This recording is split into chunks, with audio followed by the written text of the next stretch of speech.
Good morning बच्चों। आज हम जो अभी हमने पिछले टॉपिक में कवर किया था मल्टीप्लिकेशन ऑफ वेक्टर्स, वो कंप्लीट नहीं हुआ था, है ना। उसी के आगे देखेंगे कि अभी तक हमने जो 2 वेक्टर्स वाला था मल्टीप्लिकेशन वो देखा था। Triple product of 3 vectors of multiplication देखेंगे, ठीक है। तो ट्रिपल प्रोडक्ट में क्या होता है, स्केलर ट्रिपल प्रोडक्ट। जैसे मान लो हमने दिया है, यहाँ पे दिया A dot B cross C, वो इक्वल टू होता है B cross A, C cross A, है ना, ए बी सी, है ना। एक जो सर्कुलर सीक्वेंस आ रहा है ना हमारा, अगर उसमें है ना, मान लीजिए क्लॉकवाइज है, ए बी और सी है, सो क्लॉकवाइज, जैसे कि आपको मैंने यहाँ पे दिखाया था, ये देखो, मान लीजिए ये ए, ये बी और सी है, इस तरह से अगर रोटेशन आ रहा है ना ट्रिपल प्रोडक्ट में भी, तो वो हमारा क्या है, तीनों इक्वल होगा, है ना। जैसे ए बी सी या बी सी ए या सी ए बी, तो वो तीनों हैं आपस में इक्वल होंगे। और उसका हम मैग्नीट्यूड कैसे निकालेंगे, वो होगा A x A Y A Z, यानी ए के तीनों मैग्नीट्यूड्स है ना कंपोनेंट, बी के तीनों कंपोनेंट और सी के तीनों कंपोनेंट। ठीक, ऐसे आप मैट्रिक्स लिख लोगे, उसका मैग्नीट्यूड निकालोगे, तो ये हमें क्या देगा, ए डॉट बी क्रॉस सी।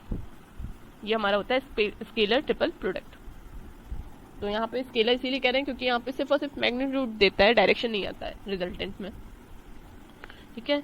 नेक्स्ट है vector triple product. Vector triple product क्या होता है कि हमारा A cross B cross C है, वो इक्वल टू होता है B into multiply A dot C minus C multiply with A dot B, ठीक है। आप ये निकाल लोगे तो आपका क्या आ जाएगा, वेक्टर ट्रिपल प्रोडक्ट निकल जाएगा। ऑल्सो आप देखोगे, अगर मान लो A cross B cross C है plus B cross C cross A है plus C cross A cross B है, तो इन तीनों का समीशन जो होता है वो इक्वल टू 0 होता है, ये याद रख लेना आप, ठीक है। अब देखो कोऑर्डिनेट सिस्टम क्या होता है। अभी तक तो आपने वेक्टर्स के बारे में देख लिया, अब आगे देखते हैं कि कोऑर्डिनेट सिस्टम क्या होता है। तो in order to describe the variation of quantities required an appropriate coordinate system.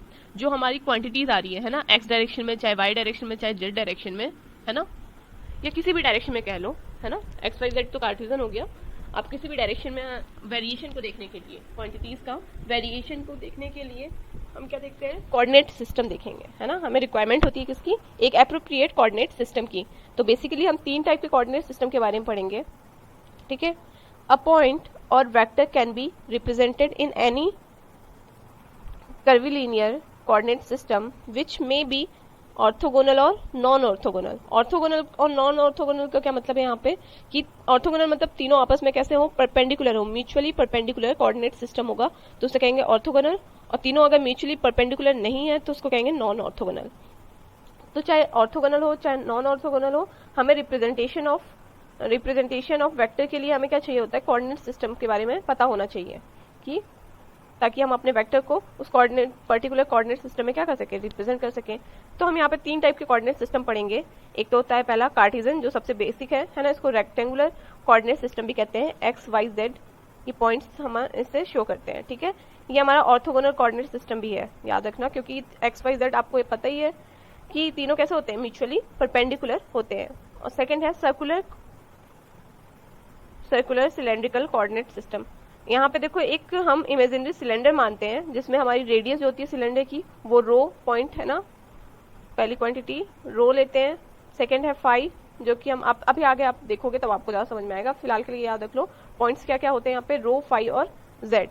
Z हमारा सेम है जो कि हमारे कार्टेशियन में था, वही हमारा सिलेंड्रिकल में जेड यहाँ पे सेम रहता है, ठीक है।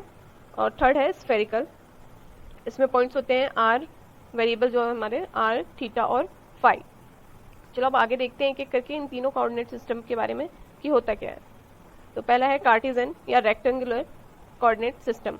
यहाँ पे देखो एक्स वाई और जेड है, इन तीनों की रेंज क्या होती है, -इनफाइनाइट टू +इनफाइनाइट, चाहे वो एक्स हो चाहे वाई हो चाहे जेड हो, तीनों की रेंज हमारी क्या है, सेम है, ठीक है। A vector A is in Cartesian coordinate system. हमने मान लिया कोई वेक्टर ए है ना, कैपिटल ए, ये कोऑर्डिनेट सिस्टम में कैसा है, इसका पॉइंट्स है A X comma A Y comma A Z, या फिर हम इसको कैसे लिख सकते हैं, ए एक्स उसका यूनिट वेक्टर या उसकी डायरेक्शन इन एक्स डायरेक्शन क्या होगा, A X cap plus A Y into A Y cap plus A Z cap, ठीक। वेयर आपको पता है A X cap A Y cap और ए जेड कैप क्या है, unit vectors along with a x y and z direction. तो इस तरह से हम इसको कार्टेशियन फॉर्म में कोऑर्डिनेट सिस्टम में किसी भी वेक्टर को दिखा सकते हैं, ठीक, एक्स वाई और जेड डायरेक्शन में। ये तो हो गया था हमारा कार्टेशियन कोऑर्डिनेट सिस्टम जो कि बेसिक था। सेकंड है सिलेंड्रिकल कोऑर्डिनेट सिस्टम।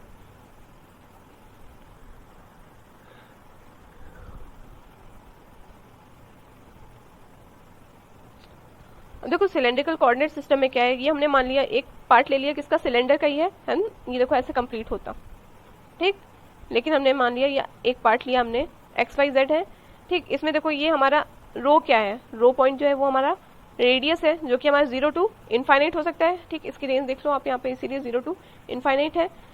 फाई क्या है, phi is the angle measure from X direction, ठीक, एक्स से लेकर के हमारा जो भी डायरेक्शन में मूवमेंट होगा, है ना। देखो यहाँ पे हमने मान लिया कोई पॉइंट पी है, इस पॉइंट पे पहुंचने के लिए हमने माना यहाँ 0 से स्टार्ट कर रहे हैं, 0 से हम एक्स ऐसे जाएंगे रो, ठीक। इसके लिए हमें एंगल कितना चलना पड़ा, फाई, एक्स डायरेक्शन से फाई एंगल मूव, और ये जेड वैल्यू जो कि हमारा कार्टेशियन की तरह है, सेम है जेड, है ना। तो यहाँ पे 3 पॉइंट होते हैं, तो जेड आपको समझ में आ रहा होगा कि माइनस इनफाइनाइट तो प्लस रहेगा जो कि हमारा पहले भी था, और फाई क्या होगा 0 से 2 पाई, ठीक। 2 पाई के इक्वल नहीं होगा क्योंकि 2 पाई मतलब 0 एंगल इक्वल, सेम ही बात है, इसीलिए ये तीनों क्या है, रेंज हो जाएगी, ठीक है। देखो cylindrical coordinate system, it is convenient whenever dealing with problem having cylindrical symmetry। जब हमें सिलेंड्रिकल सिमेट्री दी हो उसकी प्रॉब्लम से डीलिंग करने के लिए बहुत ही इजी कोऑर्डिनेट सिस्टम हो जाता है, तब हम ये यूज करते हैं सिलेंड्रिकल कोऑर्डिनेट सिस्टम को, ठीक है। इसमें हम वेक्टर को कैसे शो करते हैं, कोई मान लिया वेक्टर ए है तो उसको पॉइंट्स क्या हो जाएंगे, ए row comma A phi comma A Z, ठीक। इसी तरह सभी डायरेक्शन देख लो, यहाँ पे ए रो की डायरेक्शन क्या होगी, जिस डायरेक्शन में हमारा रो की वैल्यू क्या इंक्रीज हो रही है, ठीक। इसी तरह फाई जिस डायरेक्शन में इंक्रीज हो रहा है तो ए फाई कैप, और जेड जिस डायरेक्शन में इंक्रीज हो रहा है वो ए जेड कैप हो जाएगा, ठीक है। ये तीनों क्या है हमारे यूनिट वेक्टर्स है रो फाई एंड जेड डायरेक्शंस में। थर्ड आता है अब हमारा स्फेरिकल कोऑर्डिनेट सिस्टम, जिसके पॉइंट्स हमारे क्या होता है, आर, थीटा और फाई हमारे यहाँ पे क्या है, वेरिएबल्स होते हैं। आपको नाम से पता चल रहा होगा स्फेरिकल कोऑर्डिनेट सिस्टम, यानी कि यहाँ पे हम देखो एक इमेजिनरी स्फेयर मानते हैं, ठीक है। एक कोई हमारा स्फेयर है, सॉलिड स्फेयर, उस पर कोई पॉइंट हमने पी मान लिया। अब इस पी पॉइंट के लिए पहुंचने के लिए देखो 3 वेरिएबल्स है हमारे, एक तो हमारा फाई जो कि हमारा पिछले बार की तरह सेम है जो कि हमारा सिलेंड्रिकल कोऑर्डिनेट सिस्टम में था, ठीक, एक्स डायरेक्शन से मूवमेंट ऑफ एंगल, ठीक, फाई, और ये रेडियस हम रेडियस ऑफ स्फेयर क्या है यहाँ पे आर है, ठीक है। और यहाँ पे थीटा क्या है, थीटा यहाँ पे angle measure from plus Z direction, Z direction से मूवमेंट है एंगल का, ठीक है। इन तीनों की रेंज याद रख लो, आर की होती है 0 टू इनफाइनाइट, थीटा की क्या होती है 0 से पाई तक होता है, ठीक। क्योंकि हम जब हम इसको देखोगे आप कि प्लस जेड मतलब इसका हाफ अगर पोर्शन किया है ना, तो 0 से फाई और इधर जो नेगेटिव साइड है दोनों का सेम आएगा, इसीलिए हम लोग 0 टू पाई ही क्या लेते हैं, थीटा की रेंज होती है, ठीक है। फाई की रेंज सेम रहेगी 0 टू 2 पाई।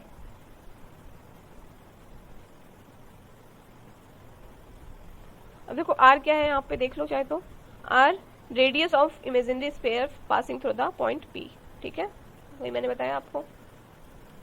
थीटा क्या है, angle measured from positive Z axis towards OP, ठीक है। पॉजिटिव जेड एक्सेस से एंगल का जो भी मूवमेंट हो रहा है हमारा ओपी पॉइंट पे पहुंचने के लिए उसे कहते हैं theta. From top to bottom, हम टॉप से बॉटम की ओर क्या कर रहे हैं, मूवमेंट होता है इसमें।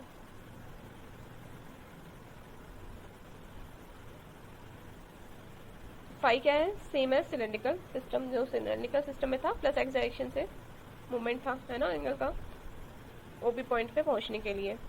यहाँ पे वेक्टर ए को कैसे शो करेंगे स्फेरिकल सिस्टम में, आर फाई और जेड होता है वेरिएबल्स, सॉरी आर फाई और थीटा और फाई होता है, तो A vector is equal to A R cap plus A theta cap plus A phi cap,